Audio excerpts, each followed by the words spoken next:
Okay, good morning everybody. This is the third session in this series of early Buddhism talks or course, and today is going to be about ethics. Obviously, and what is interesting about this particular topic and what we're getting into now, so far we looked at kind of theoretical issues about what is early Buddhism, how we arrive at the idea of early Buddhism, and now we actually get into the content. This is the exciting part. What actually is early Buddhism? It's not just theory, but actually practical issues.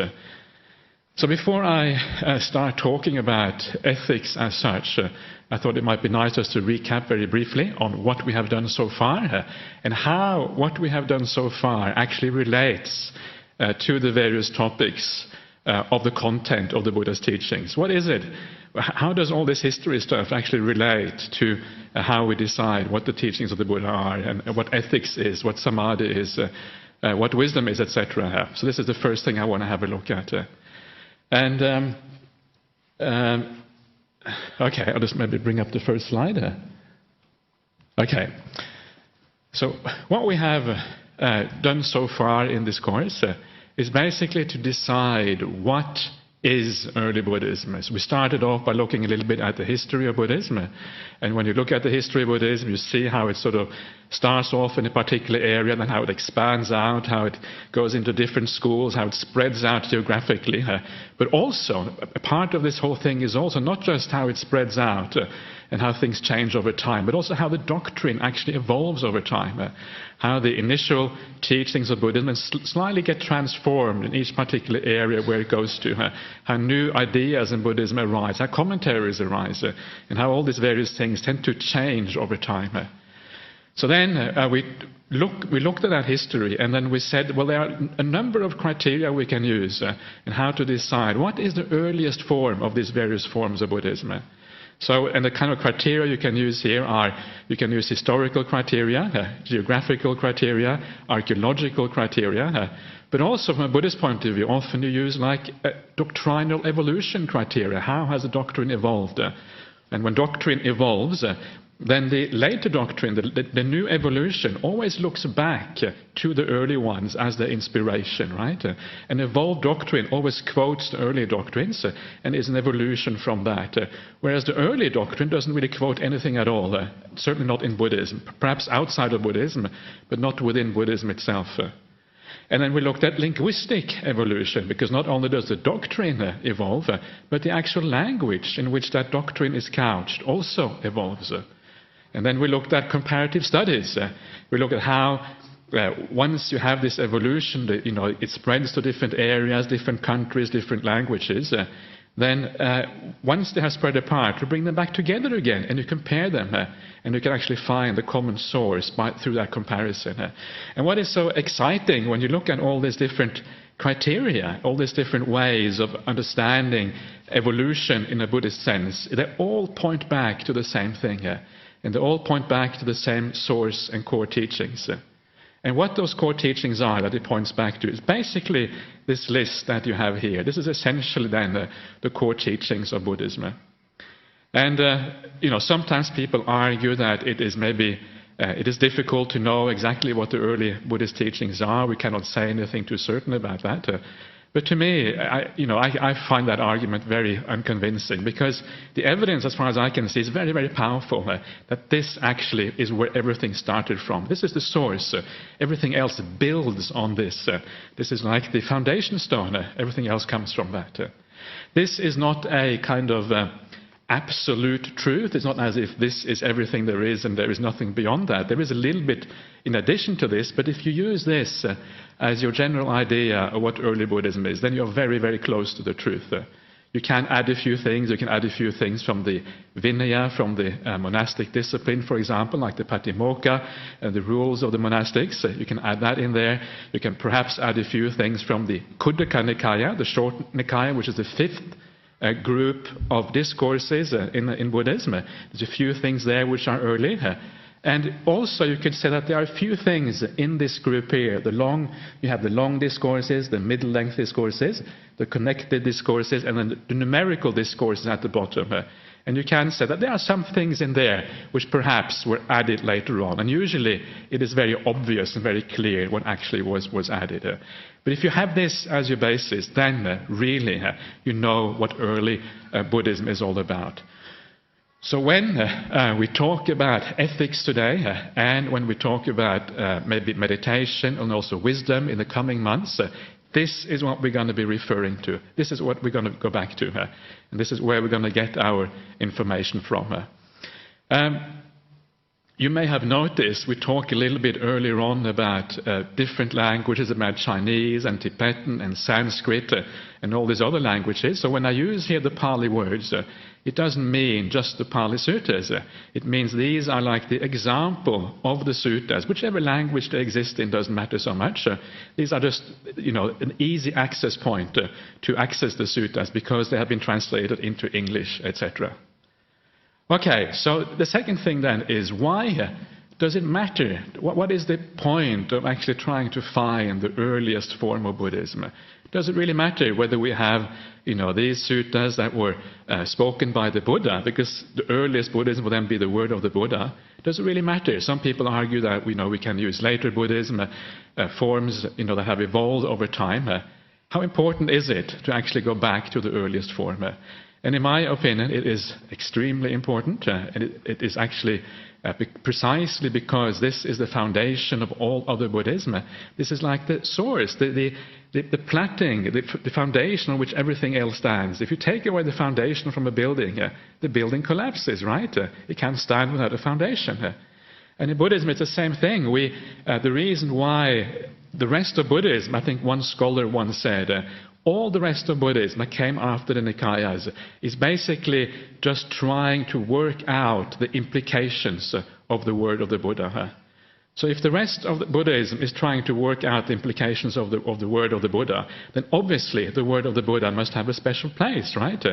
If we haven't got the word of the Buddha, let's say the Buddha didn't know what he was talking about, he got it wrong or something, then all the rest of it becomes meaningless. It's only meaningful, the whole of Buddhism is only meaningful if the Buddha had some profound insight, had something special to say that then he shared with the rest of the world. And as a teacher of Buddhism, whether you are a monastic or a layperson or whatever you are, your legitimacy as a monk, for example, or a lay teacher, whatever it is, your legitimacy comes from the Buddha. If the Buddha wasn't there, these brown robes would be meaningless, right? You can't just put on a pair, some brown robes and shave your head and think that you are, that something special is going to happen. It is precisely because you're part of that lineage, because the Buddha was there, and because people take him to be awakened that this is meaningful. That's where the authority comes from. That's where the legitimacy comes from. And because of that, I have an obligation as a monastic to try to figure out what is the word of the Buddha. So I don't teach stuff which he didn't teach. It's a bit like, imagine yourself, you work for a company and you're going to sell the products of this particular company. And then you take the money from that company, your wages or whatever, and whatever else comes from that company, and then you sell the product of a different company. Now obviously that's bad news, right? It's considered, it would be unethical. And it's the same thing. If I don't teach the word of the Buddha, and I teach something else, but I'm wearing these robes and pretending to be a disciple of the Buddha, it would be unethical. So there is an obligation to try to understand what the word of the Buddha is, and then to teach that. That is the whole idea of authority and legitimacy in this particular thing here.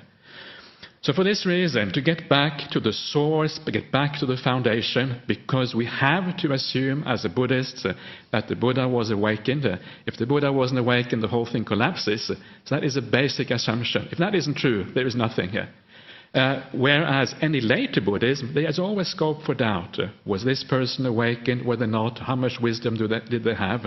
It's always a degree of uncertainty. And that's why the word of the Buddha must always have a very special place in this whole thing that we call the Buddhist teachings. So, here you are. This is then the word of the Buddha. So one of the interesting things, let me just move on to the next slide here. One of the things that is, of course, of great interest is if we have the word of the Buddha, what is interesting is to actually look at this word of the Buddha and look at how Buddhism often is understood in our world. Because one thing is the idea that one thing is the early teachings, and then you have the interpretation that have arisen around the world in different cultures and different places. So how do those interpretations of Buddhism that we're used to hearing compare to the early teachings? This is actually quite a fascinating thing here. And when you start looking at these things, you actually start to realize that what you find in the suttas and what is often thought of as Buddhism in the world, they're often quite different things. They often don't actually match with each other. So I thought just to start off with that before we start to talk about ethics more generally, just to have some idea that it actually matters. It actually is important to understand the early teachings because it actually gives us a perspective that you otherwise might lose. And then we can judge to some extent whether what we are learning as Buddhists, whether what we are hearing as traditions, whether this actually is correct or not. So let's have a look at some of these differences. The first thing here, the first point I have here is what we call the ethic of intention versus the ethic of rules. Now the idea here is that very commonly in Buddhism we have this idea of rule-based ethics, of rule-based morality. You have the 5 precepts, and the 5 precepts, that's kind of, that's it, it's sacrosanct. You have to keep the 5 precepts. If you keep those, then you are a good Buddhist. And it's not just the 5 precepts, also in the monastic lineage, it's the same kind of idea. You have the Vinaya, as we have it, with the 227 rules for monks and 311 for the bhikkhunis. In fact, there's many, many more rules than that. For those of you who have some idea of the Vinaya, there's literally thousands of rules in the monastic Vinaya. It's a very large and broad kind of rule-based thing. It's basically a legal system. And one of the things that you see is that certainly in monastic communities, very often it's a very rule-based idea of what ethic actually is. You keep the rules, and if you keep the rules strictly, then you are a good monk, that or a good nun. That is what actually matters. And sometimes you see the same thing also for lay people. You see, if you keep the 5 precepts and perhaps some additional rules of morality beyond that, then that is actually what makes you a good person, keeping those things. But if you go back to the teachings of early Buddhism, what you find is actually that it actually isn't quite as simple as that. The rules there, and we'll talk more about this later on, the rules are more like guidelines. The rules are more there as kind of red lights to show you, okay, be careful, now you might be transgressing something, you might be doing something which is dangerous. That is basically what the rules are there for. But really, the early Buddhism is an ethic of intention. It is your intention at the end of the day that matters. And you may know this from the suttas. The Buddha says that kammang cetana vadami, or something like that. In other words, kamma, action, is cetana, I say, says the Buddha. So kamma, action, is equivalent to cetana. Cetana is what matters as far as action is concerned. And this is actually quite a significant difference. And we'll look at some very clear examples about this later on, when you can actually see that instead of just following rules, you ask yourself, why am I doing this? Where am I coming from? And you get a much greater nuance, much better understanding of ethics by doing it that way than by just following a rule-based system. So this is one of the areas where there is a big split between early Buddhism and later Buddhism. Not maybe as strong a split, depending a little bit on who is doing the practice, but it's certainly one of those splits. Okay, so the second one here is about kamma, and this is about whether kamma is, whether everything goes back to kamma, to actions in the past, or whether there are many causes for how we experience the world right now. And this is another very important thing. Very often you will hear things like, oh, that's my kamma. Something goes wrong, and people say, oh, it must have been due to some kind of action in the past. And is that right? Is it correct to sort of attribute everything that goes wrong in life to kamma? Is it because you did something wrong in the past that you lose your job, that you have a divorce, that your car breaks down? Is that because of kamma in the past? And The answer is that this is kind of a view that has arisen in Buddhism over time, and it arises in particular from such collections of discourses or collection of writings as the Petavatu and Vimanavatu. Vimanavatu is the basis. Vimana is like the heavenly mansion. The Peta are the departed ghosts, in a sense. So these are books that talk about how you get a good result and what is the cause of that good result. And often the way it is explained in this particular story is very simplistic. It's like, he did one good action. I gave a meal to an ascetic, to a Brahmin, to a Pacheka Buddha. And because of that, I got reborn in this mansion. So it's a very kind of mechanical way. You do something good and you get a good result. Or in the Petavatu, you do a bad deed. And then as a result of that bad deed, you end up in a certain place. So this whole idea that, actually, I'm actually moving a little bit into the next one here, but the idea is that karma is a very complex thing, and the main thing about karma is that karma is about what gives rise to a particular rebirth in a particular place. And once you are reborn in that particular place, then there are a large number of causes that actually contribute to what you experience in a particular place. So there are many, many causes. You cannot say everything is due to karma once you have been reborn as a human being. If you are not careful, you will have a traffic accident. If you're not kind to your partner, you might get a divorce, right? If you don't do your job properly, you might lose your job. All of these things, or you may lose a job anyway. But all of these things are just things that happen in the human realm. We can talk a bit more about this later on. Then we have this idea that karma is malleable versus karma is deterministic. And this is what I was just talking about before, about the Petavatu and the Vimanavatu, is the idea that it's very deterministic. You do one thing, and then you get a result based on that one thing. But actually, it's not like that. Reality is, it's not like you do one good act, and then that act leads to something else. That act, every act we do, is part of a network of other acts. No act stands by itself. One act cannot lead to a particular result. What that act leads to will depend on everything else you do. And this is one of those, again, very important principles of Buddhist ethics. So if you are generally a good person, and that fact that you are a generally good person means that an individual act that you do will actually be empowered because you are a generally good person. If you are a generally bad person, even if you do a single good act, it's not going to have much effect because your general attitude isn't very good. So the whole kind of network around these things is important. So individual acts always have this. They are part of a network of actions. And this whole idea of the malleability of karma, it comes back to this very famous simile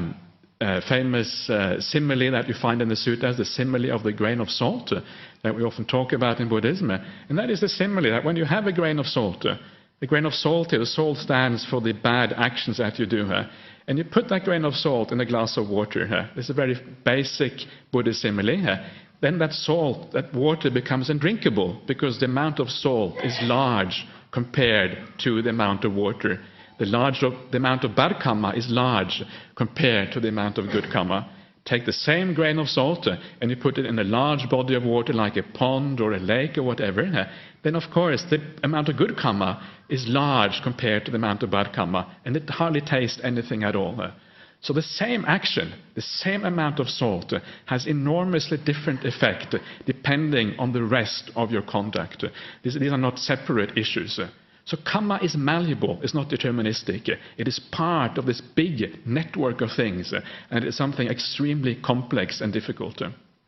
And what that means, of course, is that it's not the individual act so much that matters in life. It is the overall conduct that is really important. So again, this is a difference here between later and early Buddhism. And the last point here is the idea of karma during life versus karma at death.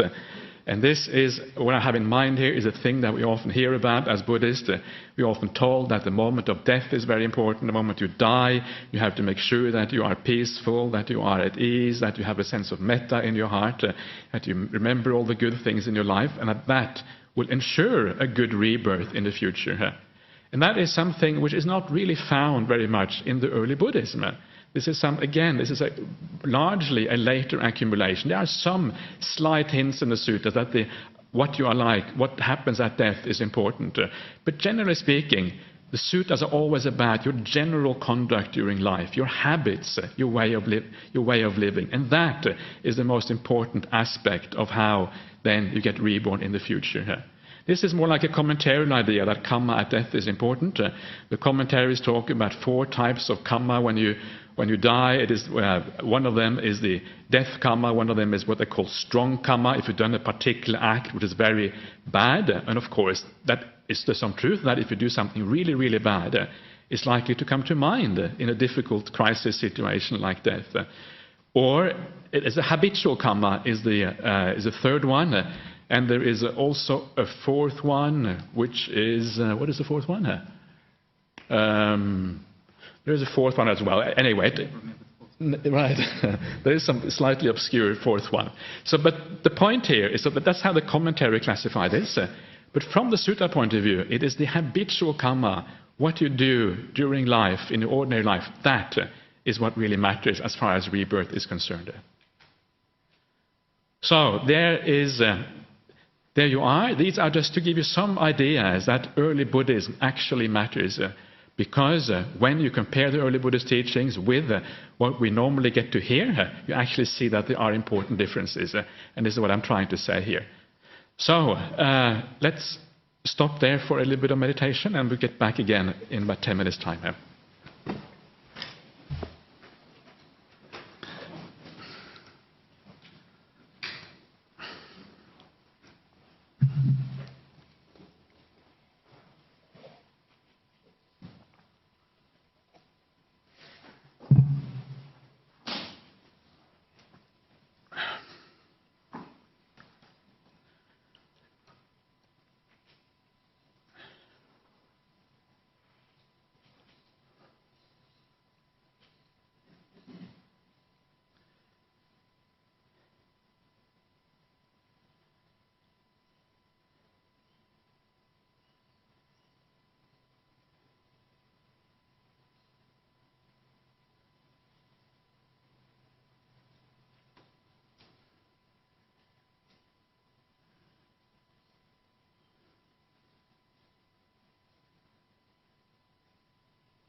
Okay, let's come back to the thing.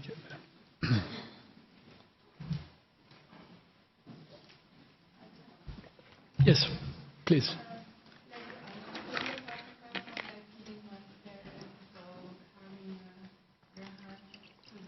Killing their ant.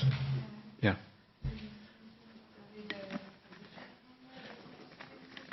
Yeah, that's true. There are certain karmas that are so powerful that they override the habitual karmas, and those would be examples of that. And I think there are other karmas which are, maybe close to that, also will have a very powerful effect when you die. So that is true. It wasn't kind of a blanket statement that this is always true. It's just a general statement. This is generally what is right. But there are exceptions to that, precisely. Yeah. Yeah. Okay. So, yeah. Thank you for that. Okay. So let's move on to the next slide here. Okay. So we have basically the idea, what I've said so far, is basically to point out that it matters whether we deal with early Buddhism or with later Buddhism. There's a distinction between early and later Buddhism. So what we want to look at now is what is this early Buddhism that we're talking about. So this is going to be the next part here. The first thing here, I want to talk a little bit about the scope of what we are going to look at today. And the first thing that we want to look at is the purpose of ethics.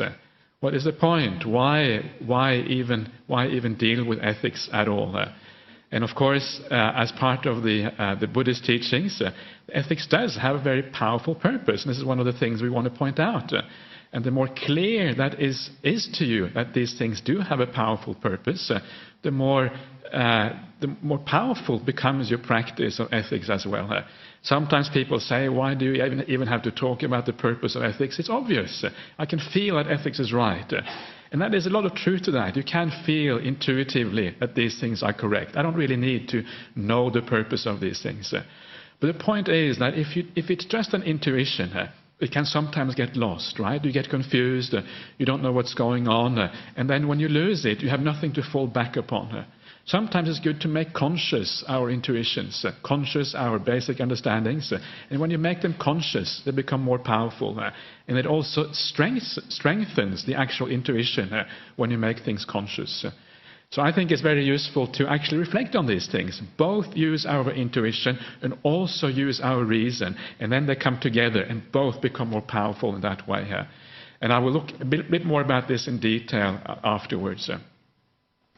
Then the second thing here is the basis of ethics. How do we arrive at ethical rules? Okay, we have the 5 precepts, you have the 8 precepts, you have the 10 precepts, you have the monastic precepts, then you have additional rules. You can expand these things into like you see in the Sigalovada Sutta in the Digha Nikaya. This is the sutta which is sometimes called the layperson's Vinaya, the layperson's discipline. And all of these rules, we can sort of, after a while, you get kind of overawed with rules sometimes. What is the foundation for all these rules? Is it possible to come down to some simple idea so we can actually perhaps even derive our own rules? What is a simple way to learn how to live in a simple way so we can actually make decisions for ourselves? What is ethical and what is not ethical? This is one of the things we want to have a look at today, to see what is the foundation for this thing. And then the last thing is the actual practice of ethics. How do we put this into a practice? How do we actually do these things? And the foundation of ethics, the basis of ethics, and the practice of ethics, they come together very, very strongly here. And we will see that in the practice of ethics, the practice is actually often quite different in the suttas from what maybe you are used to hearing about ethics otherwise. The practice of ethics is also quite different in Buddhism than it is in many other systems of thought. It is deeper, it has a different purpose, and it has a different level about it, which you don't find elsewhere. So these are the 3 main areas: purpose, basis, and practice. And we look at those in turn. And we will try also today to do many examples of ethics, maybe have a look at some of the ethical conundrums, some of those difficulties, how to deal with that. But one of the things I think maybe is worthwhile pointing out now is that even though it is interesting to look at all these difficult dilemmas, right, the hard questions like euthanasia is a kind of classical one, and we can debate that in Buddhism. Even though these are interesting areas, and I think we may also, if we have time, we may even talk about things like drug use and these sort of things as well later on. But remember that even though these are interesting and are intellectually stimulating, and they can actually lead you to a deeper understanding of what ethics is, really what is important in ethics is what we do in everyday life, right? What do we do from hour to hour? What do we do from day to day? How do we actually act? How do we speak? How do we think? How do we intend on an everyday basis? This is what ethics really is about, and this is what actually matters in life. These intellectual exercises are good occasionally, but that is not the mainstay of ethics. The mainstay of ethics is a very practical, down-to-earth way of living here and now. And it's important to keep that in mind, because otherwise it becomes a very kind of highfalutin flight of fancy and of thinking and intellectualizing, and it doesn't actually bring the benefits that ethics is supposed to bring on the path. So, having said that, let's move on to the benefits of ethics, or the purpose of ethics in Buddhism. Okay, so that's next. Okay, I can see the next slide here. That's why I'm laughing, because the next slide has been added in here. Anyway, so the purpose of ethics. Why should we do ethics? And again, as I said before, you may think it is absolutely obvious why we should be ethical. And yet, let's think a little bit about it, simply because thinking about it can strengthen that obviousness even more. It might become even more obvious after you have thought about it a little bit. The more obvious it is, the better, right? The more powerful our practice of these things is going to be. And the first reason why we want to be ethical is because we feel happiness. We feel good about being good people. If you have a good heart, you feel good about yourself, you feel good about life. And when we talk about happiness here, remember that happiness is sometimes kind of derided as some kind of simple thing. It's not really worthwhile striving for. Happiness is not kind of considered something very high or noble, sometimes in modern kind of philosophical circles or whatever. But the point here about happiness is not just kind of bliss or some kind of ecstasy or joy, or it's all of these beautiful qualities that we're talking about in Buddhism. Peace, right? Tranquility, clarity, having a clear mind, metta, compassion, all of these things, even equanimity. Equanimity is a very, very high quality in the Buddhist teachings. All of these things are part of this word when we use happiness in Buddhism. Sukha is the Pali word, and probably sukha is quite a different word from the English word happiness. It just means anything which is good, basically. Dukkha is the opposite, that which is bad. So anything which is good, any feeling, any pleasure, any sense of well-being you have, that is part of this thing we call happiness here. So why is it that ethics, being ethical, leads to this kind of happiness? What is going on here? Why does that actually happen? And one of the basic things, and this is again a foundational thing in the Buddha's teachings, is that when you are good, you have no remorse, you have no regret. You don't think back, I shouldn't have done this, I should have done something else. This wasn't the right thing. And that remorse is actually a freedom from suffering. It's a freedom from that lack of remorse, a freedom of suffering. And that freedom from suffering is itself a kind of happiness. You take away that suffering and you allow all the good qualities, all the goodness to shine forth because they are no longer blocked by the remorse, blocked by the negativity and the problems in the mind. So this is one very simple reason why you become happy if you are a good person. And this is something you see throughout the suttas. This is early Buddhism for you. This is not some kind of theory anywhere else. This is found up again and again and again in the early Buddhist suttas. Happiness arises due to freedom from that remorse. And maybe I should say also what remorse actually means in this particular context. It doesn't necessarily always mean that you think back and you feel really bad about what you have done. Remorse is often just something which clouds the mind slightly, which makes the mind a little bit darker, a little bit more obscure, a little bit less content. Remorse is this thing which blocks the sun from shining, in a sense, in your mind, which blocks the mind from being radiant and beautiful. This is really what remorse is in this case. It's a very broad kind of idea. Take away the grayness, take away the obstacles, and the thing shines forth and becomes very, very beautiful. That is happiness. That beauty inside. And also, I think we all know from our own experience that not only is happiness about avoiding doing the bad, it's also about doing the good, right?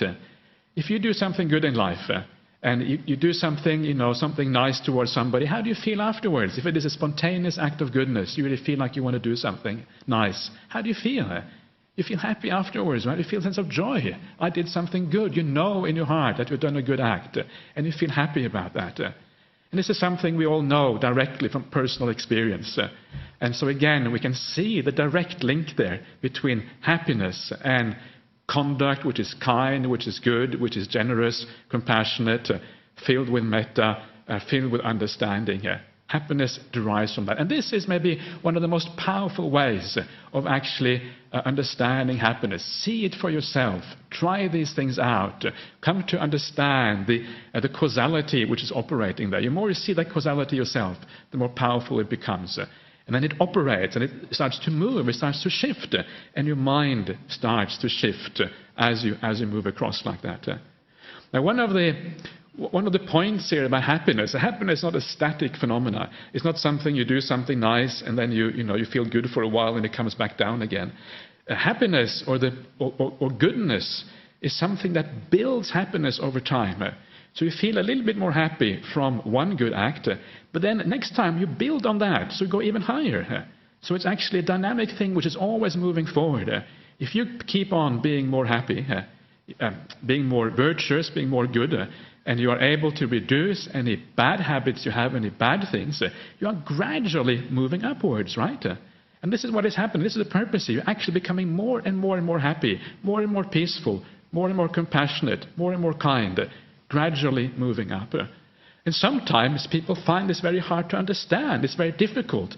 I think one of the reasons why we often go around in the world seeking for sense pleasures, seeking for material things, because it is very obvious how sense pleasures and material things are going to gratify us. We can understand that. Get a new car, I'm going to be happy. I get a new relationship, it's very obvious. Get a nice dinner, it's very clear how that's going to gratify us. But actually understanding the kind of happiness which is always moving upwards, always moving towards something else, is difficult. And one of the reasons it is difficult is because we have a sense of self. A sense of self tells you the way I am is the way things will be in the future. Sense of self means having a sense of permanence. It means having a feeling, I am this way, it's not going to change. And because you can't understand the potential for change in yourself, you also cannot understand this idea of happiness always going up and always moving onwards.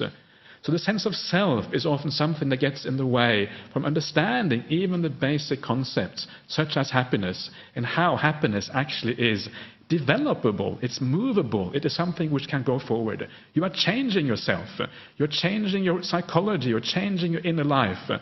We feel sometimes that there is a block to that, but actually, because from a Buddhist point of view, the idea of a permanent self is an illusion, there is no block, and you can just keep on developing into the future. So these are some of the blockages that you can find, and this shows you the potential for happiness if you're able to look past that sense of self that we have. So the potential here is absolutely staggering. Basically, I think that's the truth of it. The potential for happiness is absolutely enormous, and most people don't realize that. So this is the first purpose of ethics, to make us more happy. I have no idea how long I've been going on now, actually, but anyway, we'll go a little bit longer. The second one is the idea of rebirth. And the idea of rebirth, of course, is a very Buddhist idea. It also belongs to certain other religions, but you don't find it in many places. You don't find the idea of rebirth. And what the idea of rebirth does, it expands the basis for ethics massively. Okay, so being ethical makes you more happy in this life. But this life is short, right? You're barely born and then you have to die. Things happen so fast. My favorite sutta, one of my favorite suttas in the Anguttara Nikaya is there's supposed to be a mythical time, a long time ago, when people lived until they were 60,000 years old. And there was no disease. The diseases where you had to go to the toilet, and there was cold and heat. That was all the diseases they had in those days. And then there was a teacher who arose, and that teacher said to his disciples, "Strive on diligently, because life is short and full of suffering." Here, that's what he said. And it's so powerful because it puts everything in perspective, right? And now, how long do we live now? I mean, people live maybe to 80 years, maybe 90 or 100 if you're lucky. Sometimes you die even when you are, middle-aged. Sometimes I think to myself, jeepers, I could die any time, basically. So the point is, life is short. But when you look at the idea of rebirth, you are expanding this vision massively. Suddenly, the actions that you do in this life, the virtue, the ethical conduct in this life has consequences far, far beyond this particular life. And that becomes a very, very powerful force in ethical conduct. And again, this brings me back to what I was saying before. Karma is not so much about how we experience things in this life. We do things good and we get something bad. Karma is about how our actions in this life transform and have an effect mostly on future lives. So most of the ethics we do, most of that, the effect of that is mostly in future lives. So imagine, the future lives potentially go on forever, right? Long lifespans, perhaps. You stay there maybe for thousands, millions of years, and then life after life after life. And then what you're doing now affects all of that. Isn't that incredibly powerful? Isn't that kind of, okay, I have to do something good. If I don't do this, I'm going to create so much misery for myself. Why on earth would you want to do that?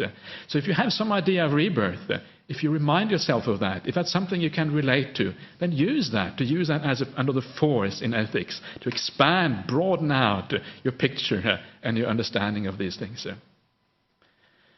Then the last one here is awakening itself.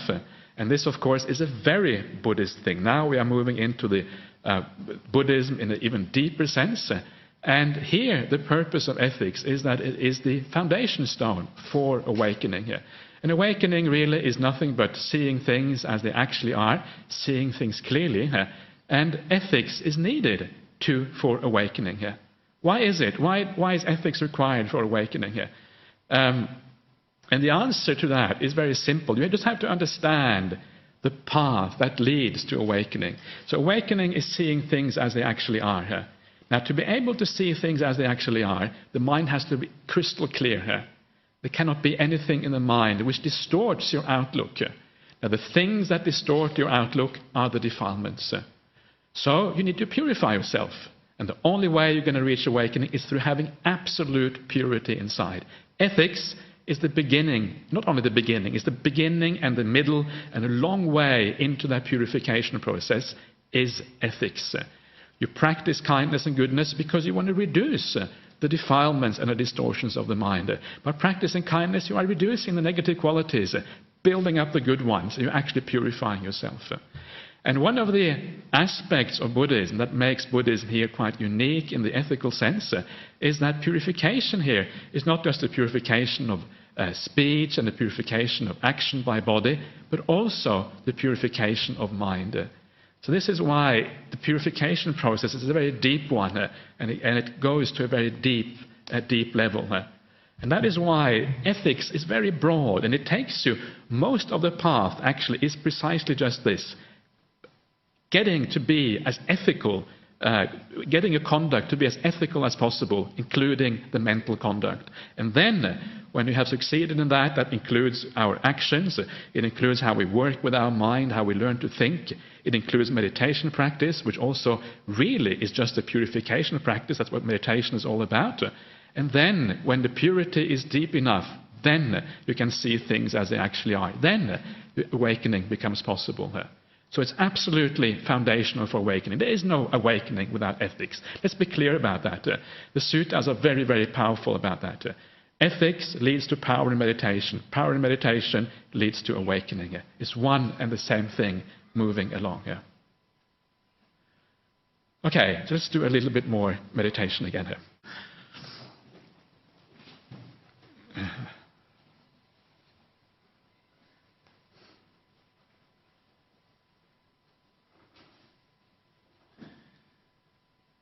Okay, so again, the purpose of ethics, happiness, rebirth, and awakening.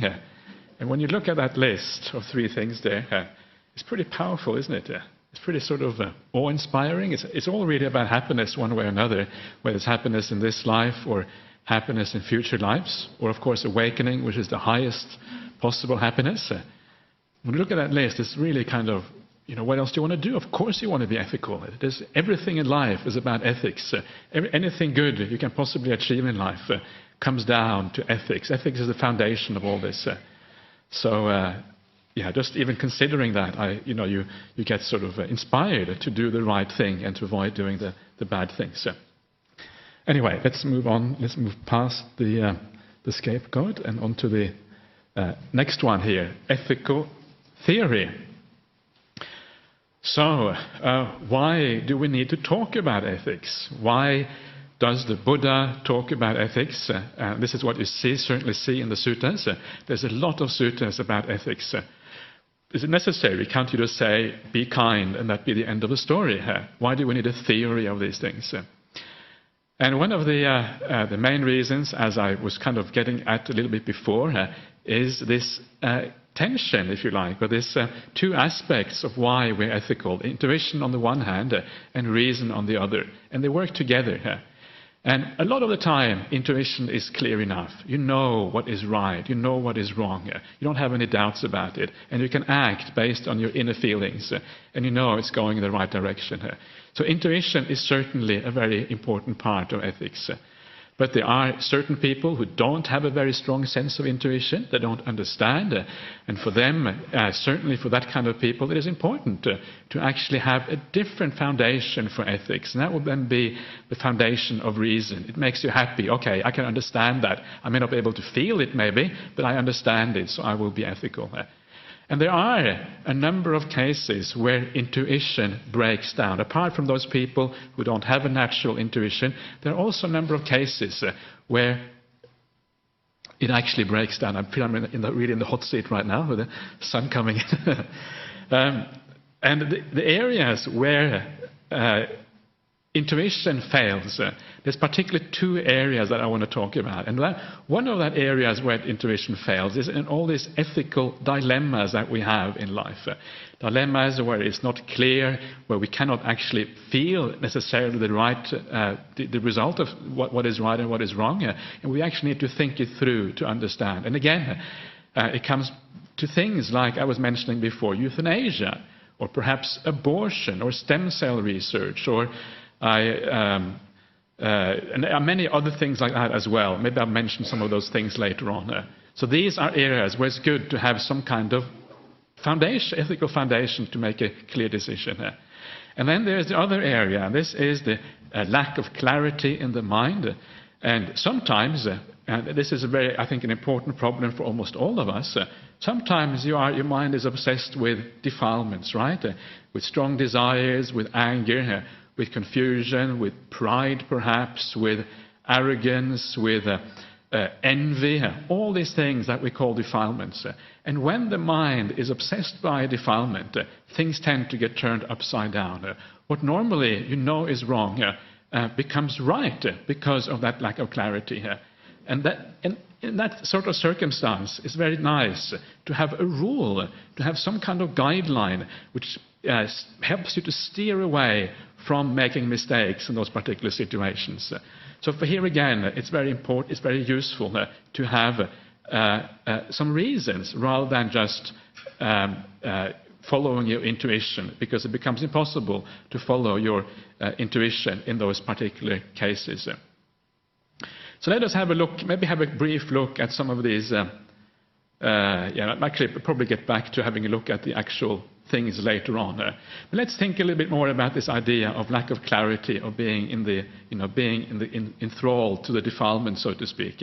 How does this actually take place? What is actually going on here? And we all know what it's like. When you are upset about something, you think that telling somebody off is the right thing to do. And then later on, you regret it. Or when you have a strong desire, you have to just do this particular thing. And later on, you regret it because you hurt somebody or you hurt yourself or whatever. These are just the realities of having defilements.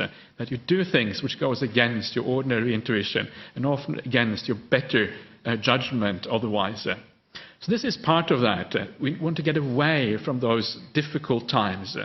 That is only part of it. Another part of it, which also is very important, is that the defilements that we have, they often run extremely deeply. And because they run so extremely deeply, normally when we act on things, we act in a way that is very rarely completely pure. There is really no complete purity in these things. So because of that, although we can approach ethical standards by just using our intuition, intuition is never going to be enough unless you are fully awakened, or at least you are an Arya, somebody who has seen the truth directly. Then you might be able to get there. But for the rest of us, it's just a matter of approaching to the truth, approaching to to the highest ethical standards. Why? Because the defilements are always there to some degree. Except maybe when you go on a meditation retreat, you have a very powerful meditation, all you feel is just bliss and pure clarity. In that circumstance, okay, maybe not. But that means that 99% of the time there is some clouding there.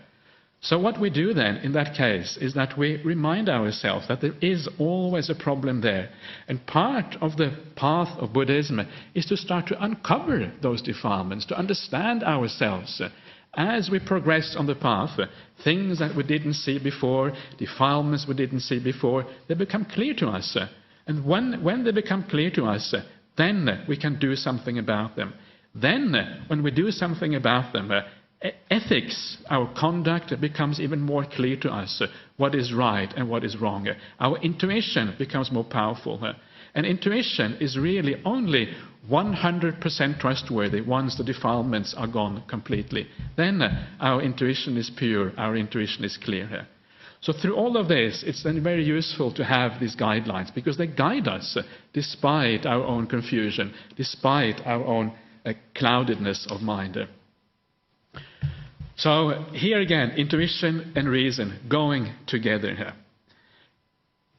Then there is the third aspect that I have put down here is the idea of positive ethics. Most of the time in the world we hear about negative ethics. Negative ethics being don't do this, don't do that, that is wrong, that shouldn't be done. And certainly I remember when I grew up, that was certainly most of the idea of ethics was precisely that, the negative side of ethics. And I think most of modern ethics is based precisely on that, in what you should not be doing. And this, again, is one area where Buddhism is quite different.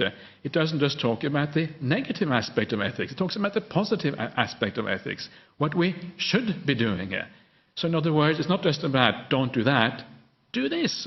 Be kind, be compassionate, speak gently, speak nicely, say something that goes to people's heart, say the right thing, talk about sensible things, not about all these other things. So there is a positive ethics. And this, again, is one of those beautiful contributions of Buddhism. Buddhism, you find it elsewhere, of course, as well, but where Buddhism is very powerful. And you look at the Buddhist path, what is called the gradual training, how you train towards full awakening, and it's full of this idea of positive ethics, what we should be doing, rather than just what we should not be doing. It's a very important contribution. And sometimes it is a shame, because it is so powerfully declared in the suttas, this idea of positive ethics. And yet, in Buddhist circles, we very often just hear the negative side of ethics. Don't do this. Keep the 5 precepts. Keep these precepts. And you're not told, actually, go out there, do the good things. And we forget about that. But if we are going to live a complete and full ethical life, if we're going to fulfill the Buddhist path 100%, we have to also take into account the positive side of ethics. Okay, the last point here is it can be done. And this is very important, isn't it? Let's just, there is actually one of the suttas that yeah, that would be great, because yeah.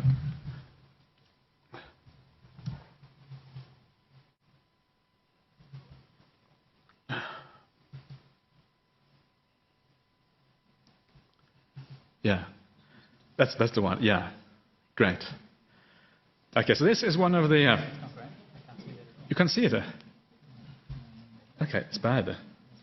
Yeah, doesn't matter. I'll read it out. Yeah.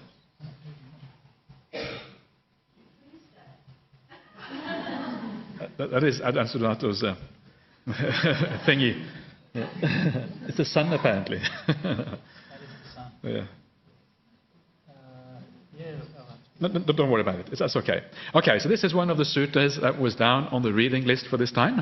And this is, it's interesting that the Buddha says this, and this again shows us the power of illusion and delusion in human life. How hard it is to see beyond that delusion. And for this reason, the Buddha has to give this kind of teaching. And what he says here, he says, abandon what is unskillful, monks.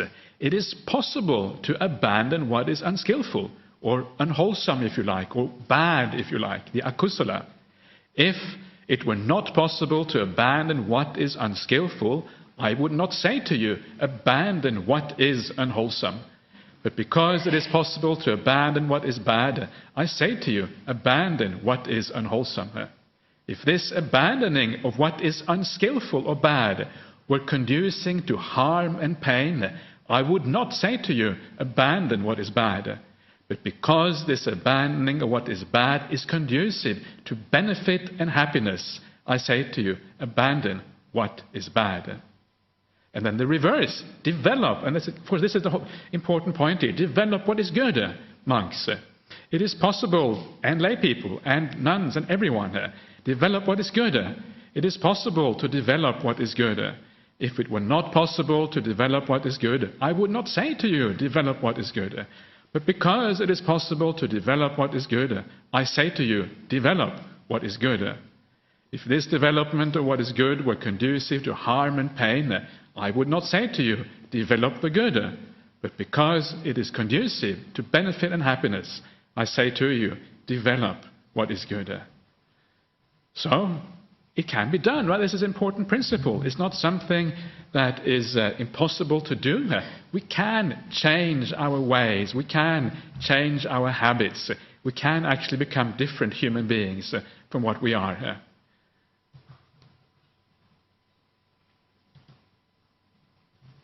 Okay.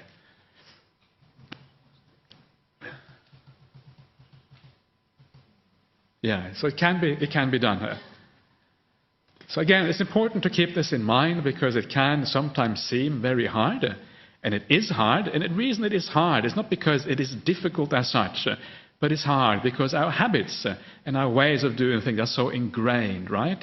We have to go against our habits, our usual way of doing things. And that is what is difficult. It takes persistence. It takes perseverance. It takes that willingness to apply yourself again and again and again. That is why it's difficult. Not because it is difficult as maybe a mathematical equation or anything like that. It's difficult just because it takes that effort. And that effort takes a certain degree of faith, etc. But it can be done. So don't be led astray by illusions of permanence or illusions of self. These habits of mind, this is what I am like this, it cannot be changed. It can be changed. This is what the Buddha says here. You are not this. This is not what you are. Things can be different. Okay, so these are some of the reasons why ethical theory is useful, because it tends to overturn some of our ideas and to clarify things a bit for us. So let's go on to the next one. Actually, let's have another short break before we go on to the next one. Let's see what's going on here. Yeah, let's just have another short break, and then we go on to the next one. And yeah.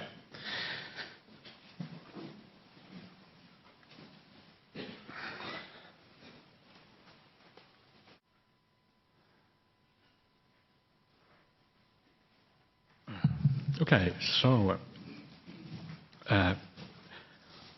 why ethical theory? The next one is, let's have a look at the Buddhist ethical theory, in particular the basis for this ethical theory here. So, as you probably know, and as I mentioned before, the foundation of Buddhist ethical theory is the idea of intention. Intention being the root for deciding what is good and what is bad in Buddhism. And there's two ways of understanding this according to the suttas, according to the word of the Buddha. And one way of understanding that is to decide whether something is good or bad based on how it affects oneself and how it affects other people. And if something affects oneself and others in a good way, then it is a good thing.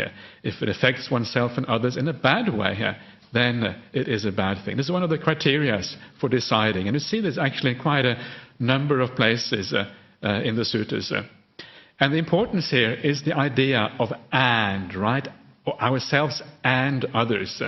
If it is based either just for oneself or others, then it is not good enough. It has to be both. In the suttas, it always gives a triple idea: good for oneself, good for others, and lastly, good for both at the same time.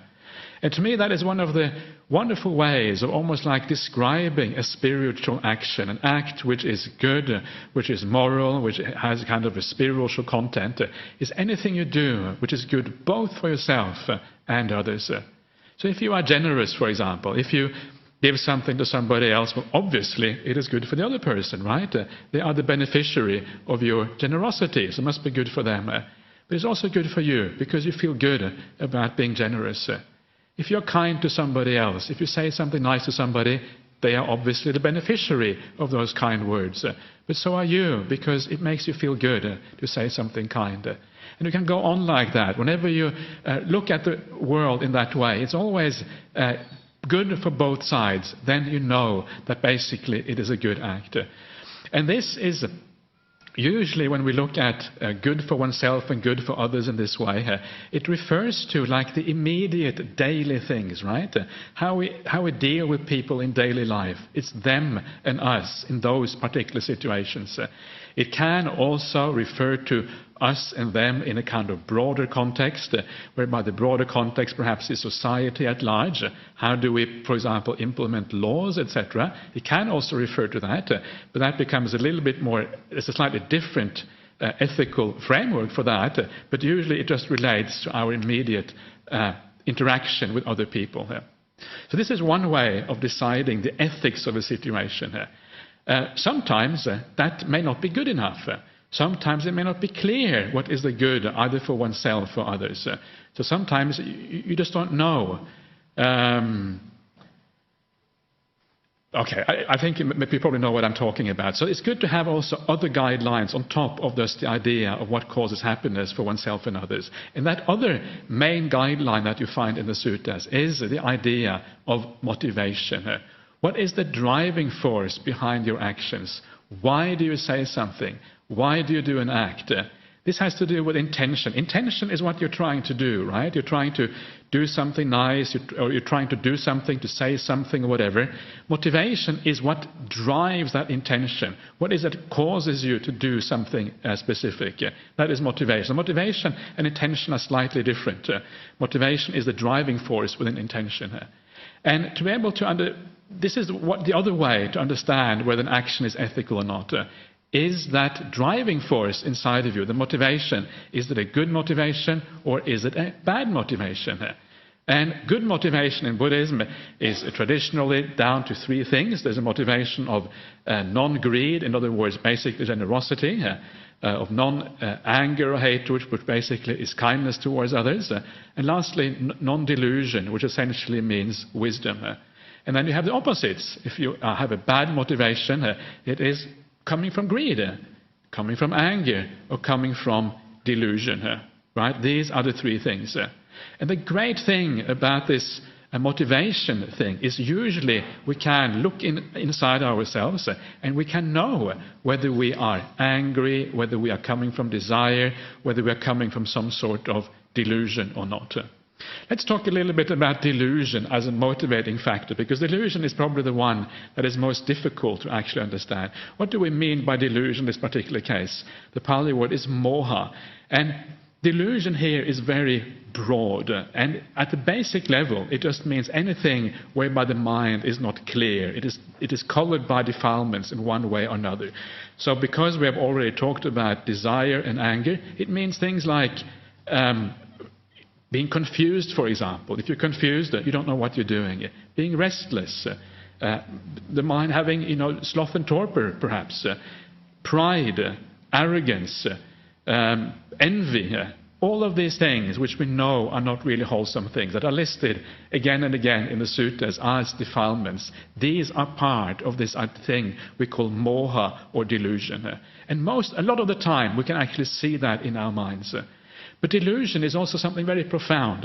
Delusion is something that goes down to the very core of our psychology. It has to do with a sense of self and who we think we are. So it is also a very profound thing.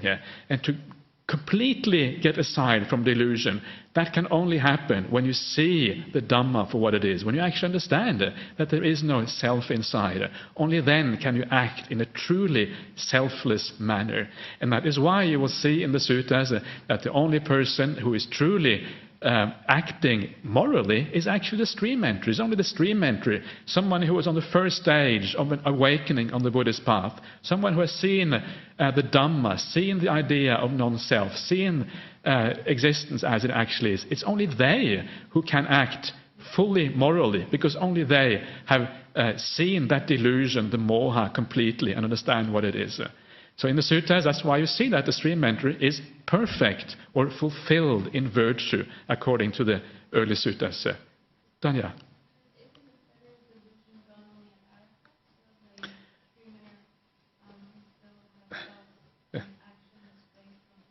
You can have. It can have. But the idea of perfection of virtue is that at least the stream entry has the possibility. Sorry, okay, thank you. So the question is, doesn't the stream entry also have some aspect of delusion, and delusion only disappears completely with full awakening, with arahantship? It is true.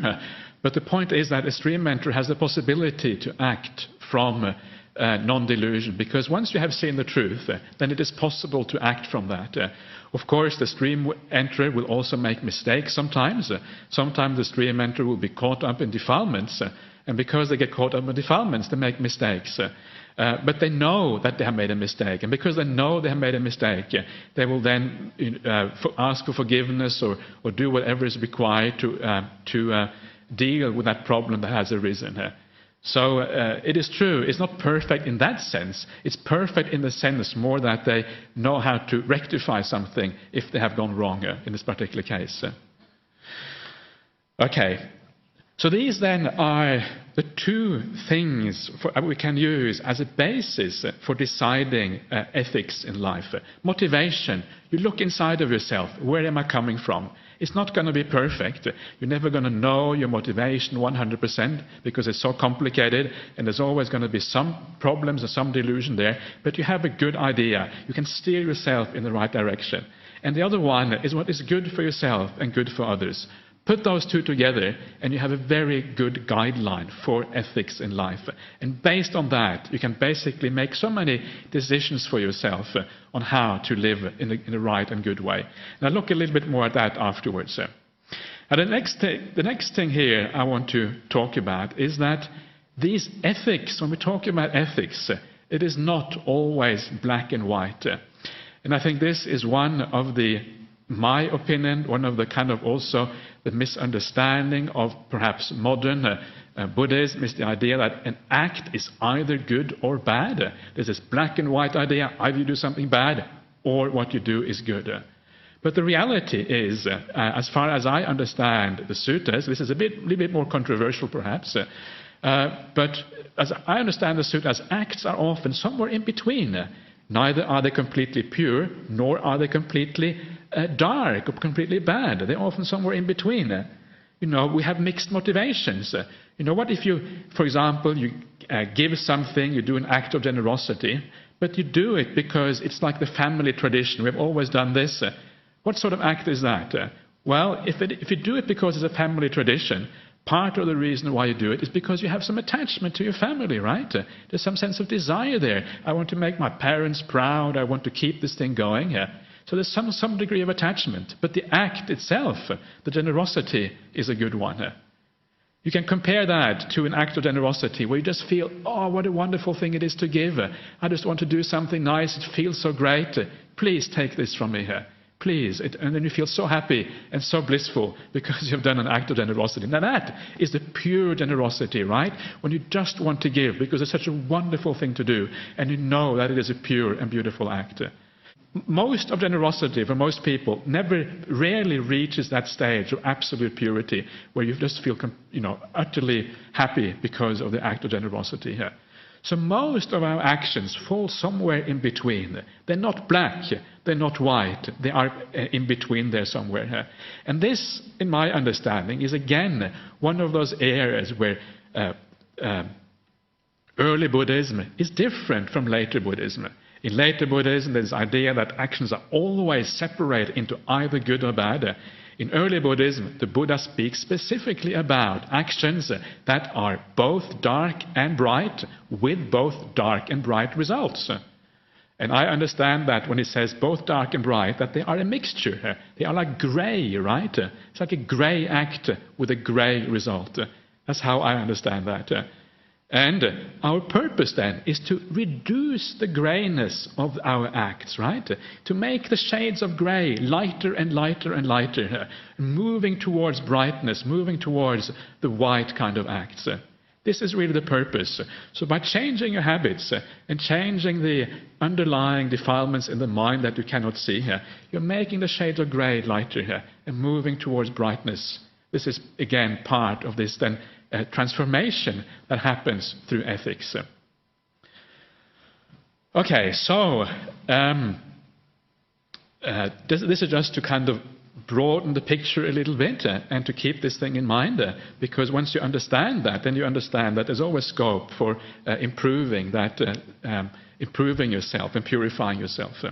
Now the second last point here is that these things I've just been talking about, the motivation and the happiness of oneself and others, these are then the basis for making any ethical decision. They're also the basis for any ethical rules that we have as Buddhists. This is where it all comes from. This is what it all comes back to. So if you talk about the 5 precepts, for example, they are based. These are the criteria which decides that the 5 precepts are right. It's not the other way around, that the 5 precepts comes first, and then from that we derive the roots. The roots come first, and the 5 precepts are derived from that. The same thing with the monastic vinaya, the monastic rules, exactly the same thing. It is these foundations of ethics that come first, and the monastic rule are derived from this foundation of ethics. In other words, the Dhamma comes first, and the vinaya, the discipline, the rules, are secondary, like emanations of the Dhamma. So what we really need to do in life is to apply the Dhamma, and then the rules pretty much follow as a consequence of those basic things as laid down in the early Buddhist teachings.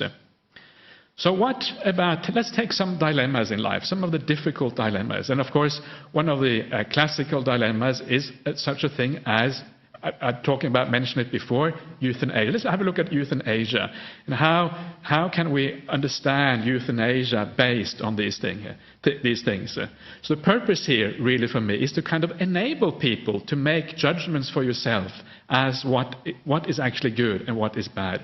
How can we empower ourselves to make this judgment instead of actually always relying on rules in our conduct? So what is it about euthanasia? Well, the first criteria here, is it good for oneself or others, right?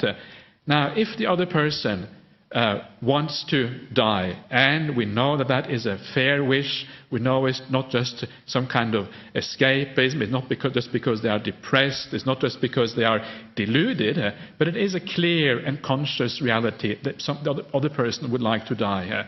Then if you actually do help them to die, are you then helping them to move towards, is it good for them or is it bad for them? And, sometimes people have a problem with this because it is about life and death. And one of the reasons I think people have a problem is precisely because, especially in Western society, we have this idea that life somehow is sacred, right? And this comes from ideas in Christianity and other religions, theistic religions, the idea that God has given you life. And because God has given you life, it is somehow sacred. But if you take away the idea that life comes from God, if life is just something that happens to you, going around from life to life, there's nothing inherently sacred in life as such.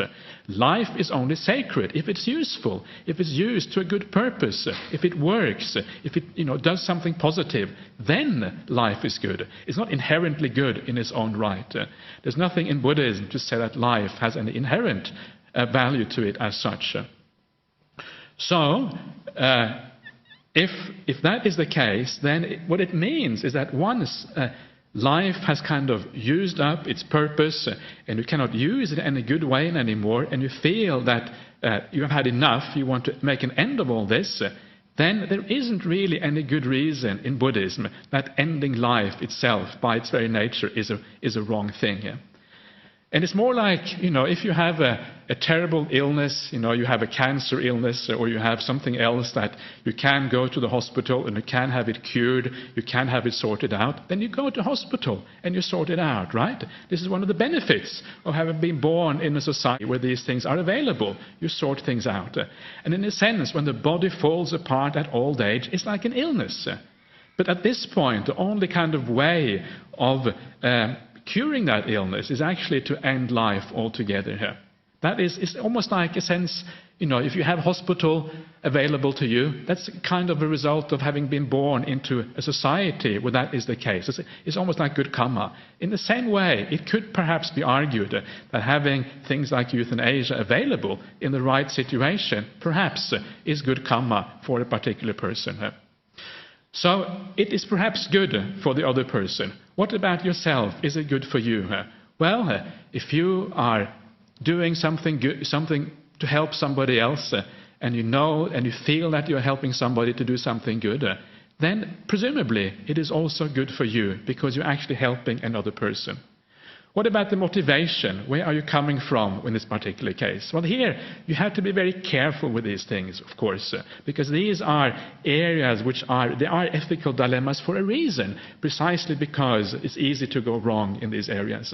So where are you coming from? If you want to help somebody else to die, are you coming from anger or upset because you cannot stand to see another person in suffering? Are you coming from desire because again, you cannot stand seeing the other person like that? Or even worse, you would like to have part of the inheritance or whatever, and it becomes really dodgy.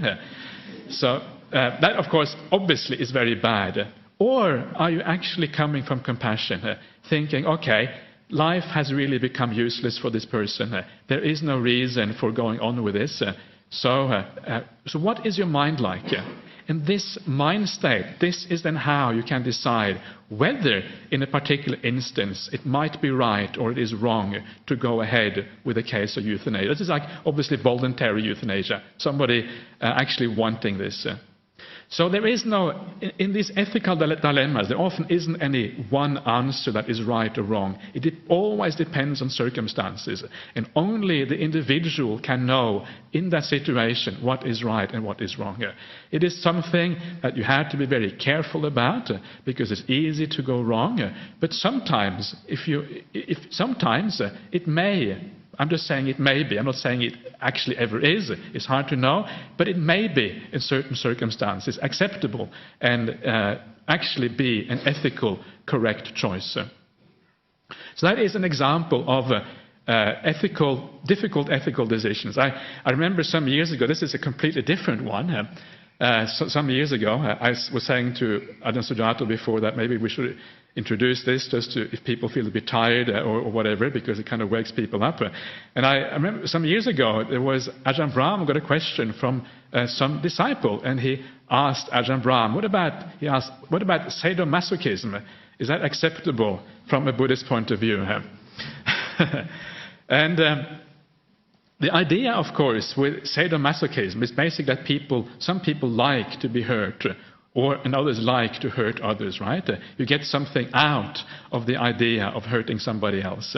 So is that bad? Is that unethical from a Buddhist point of view? And again, you can use these kind of roots of ethics to decide whether it's bad.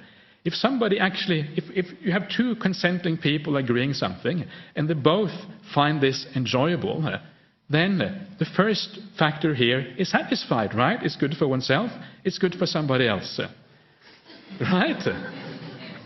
The second one is the motivation. What is it that drives you to do this?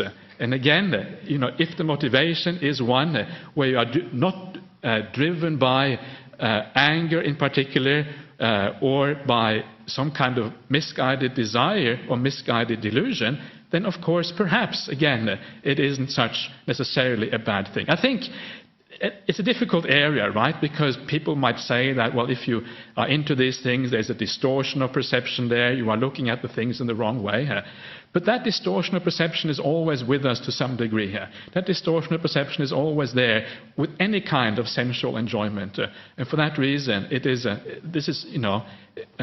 are all relative to some extent. But I think there is a case to be said that even with something that is so unacceptable and so strange for most people, actually, if from a Buddhist point of view, it is not necessarily a great evil or something that is terribly bad. It is, as long as it's done in the right way, as long as it's done with without too many defilements, and for an idea of consenting people doing it together. So anyway, so that is just a little bit of these things happen. This is what happens when you live in the West. You get these kind of questions. And when you get these kind of questions, you've got to have some sort of answer for these things. I'm not sure if... yes, Huitong. What about committing suicide? Committing suicide, okay. The question is, what about committing suicide? And it depends how you commit suicide, right? There are many different ways of doing it. And I think, so people sometimes commit suicide out of despair because they feel very sad or very depressed or whatever. Had enough, yeah. And it depends. I mean, I think usually what is preferable, it depends on the situation. The situations are so complex, and this is a part of the problem. But if you can persuade somebody that there is a way out of this depression, if you're a Buddhist and you just take that depression or negativity or whatever it is with you into the future, it's not going to be very helpful, right? You just take it with you into your future life. So if you are able to help somebody instead and bring them out of that desperate situation, it is much, much preferable rather than actually taking it with you into the future. But perhaps there are, I mean, euthanasia, voluntary euthanasia and suicide are very closely related to each other.